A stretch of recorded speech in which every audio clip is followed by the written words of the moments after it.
It was to be part of the current climate. Matra attempted to present it as the car of the 60s generation. A difficult bet when you know that the young generation's dream cars were mainly English, Italian, or American. I don't know if Matra had a great success with the sports car in particular, but they had a great success in racing because the Matra engine was so extraordinary. But I'm not sure if the 60s generation has special memories concerning the car.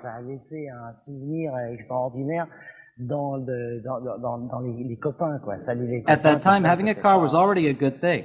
I had a Citroën 2CV, but I don't think the Matra was really the car for the 1960s.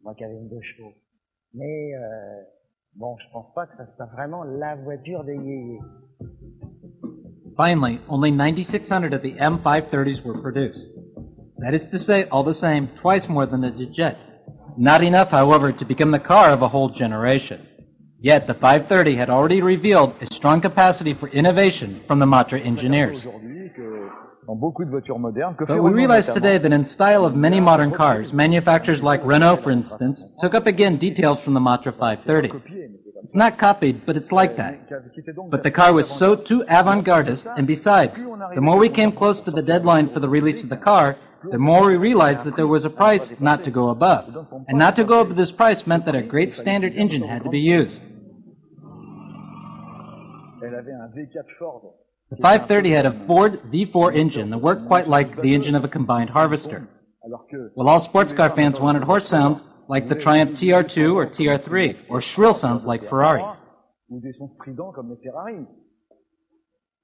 Back in the Loire-et-Cher, in the oldest building of the Matra factory, more than 30 years after the last manufacturing of the 530, a surprising discovery in the building where nobody goes anymore.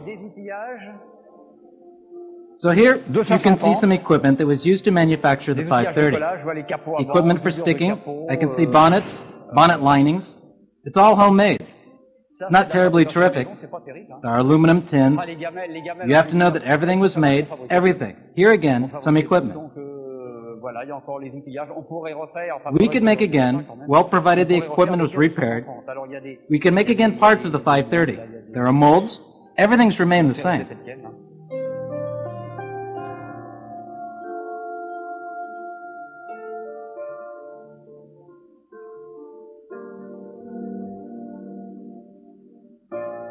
It's quite a nice car. It looks very nice as well. It had a very good road holding and good braking. Well, I was young, and you know, it was a typical French sports car. Well, a sports car not according to the journalists who thought that the engine was not powerful enough. But I drove it at this time, and beside a Renault 8 that could not do more than 125 or 130 kilometers per hour, the accelerations of the 530 were quite good. It had a 1.7-liter engine, and it was light. So when you drove with your foot to the floor, you felt it move quite nicely.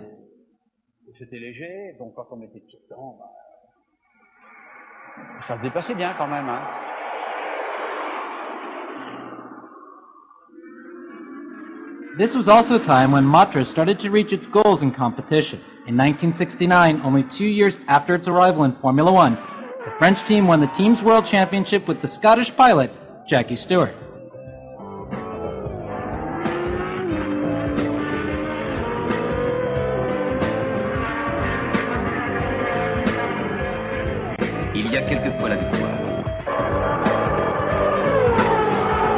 With one of the goals now achieved, now remained the second one, to win the Le Mans 24 Hours, then considered as the world's greatest race.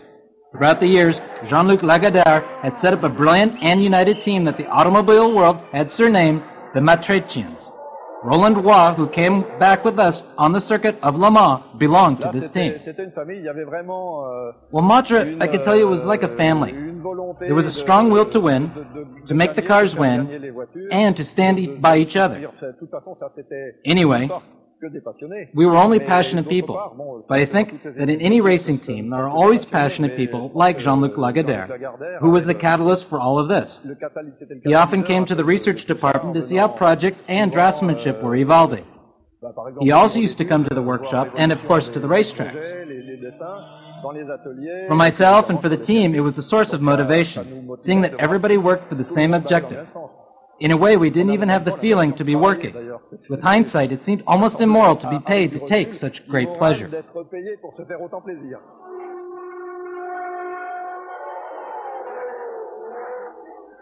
The Matra team worked, learned, improved, and in 1972 was rewarded with the first victory at Le Mans. The team consisted of the experienced Graham Hill and the home driver Henri Pescarolo, who had been part of the Matra adventure from the beginning till the end.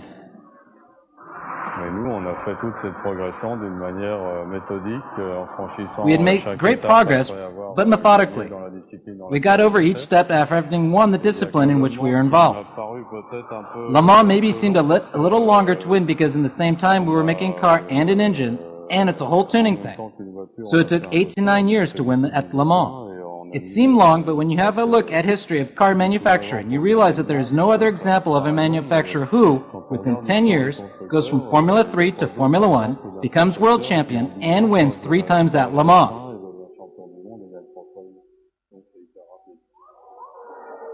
Because Matra was to dominate the racing world for 3 years, the bygone days when guile and ingenuity could lead to success.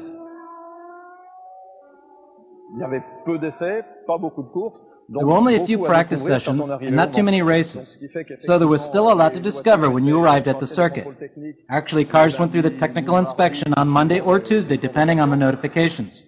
And on Wednesday and Thursday took place in the practice sessions, during which we sometimes realized that it was a little bit too hot and we needed to ventilate the shafts to cool down the brakes. For instance, I remember in 1973 at Le Mans, among extra people who came to the circuit, the team buyer had to go downtown to buy some PVC sanitary pipes to make a shaft that went from the bonnet to the gearbox in order to cool down the brakes. 1974 was a blaze of glory.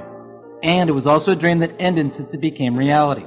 Matra had achieved and even surpassed the expectations in racing. In December, Jean-Luc Lagardère announced the withdrawal of Matra from motorsport competition.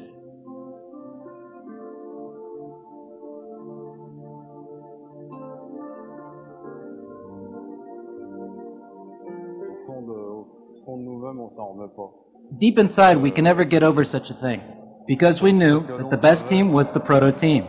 It was absolutely unbeatable.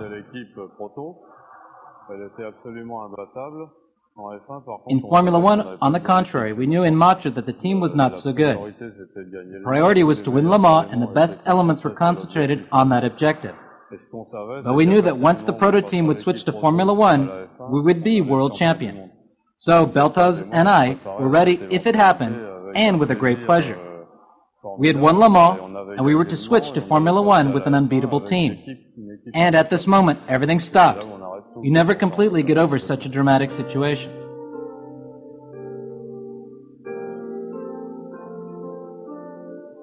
Matra now concentrated its efforts on more industrial targets. From 1973, the constructor used its success to launch a new sports car, the Bagarelle, presented to the open public the Le Mans 24 Hours in the factory of Romain Taran. Jobs offered multiplied. The Bagarelle is the first vehicle which enabled us to evolve socially speaking. We obtained quite significant increases in salaries, and we also got the first sharings of the firm's profits. It was a real development, and in the meantime, we passed from a local craft status to a practically industrial status. And at that time, the Bagarelle's number reached 40,000 vehicles, so it was quite something special and really significant.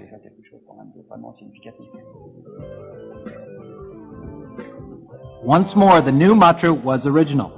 Its design was smoother than the 530, but the car surprised. It featured 3 front seats that were side by side. However, the